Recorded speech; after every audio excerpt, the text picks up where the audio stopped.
So, nagluto ako ngayon ng kambing. Karni ng kambing. Yan. So, nag-crave tayo ng karni ng kambing pero nilagyan ko ng cabbage para sa kanyang fiber. So,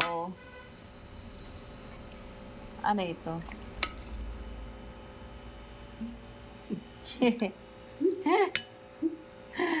Ay!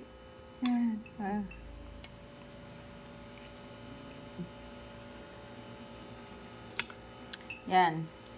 So, nilagang karni ng kambing.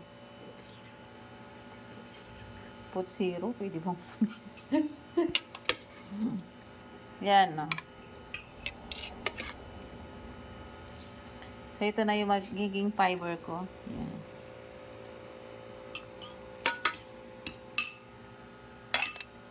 Okay? Thank you, Lord, for this food, O God.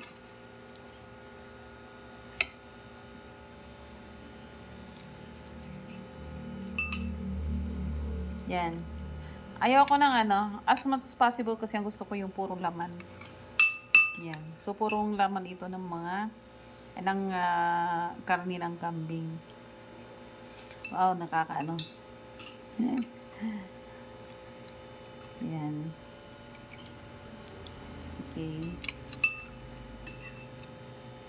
So, let's eat. Titikman natin itong masarap na karni ng kambing. Okay. Thank you for watching.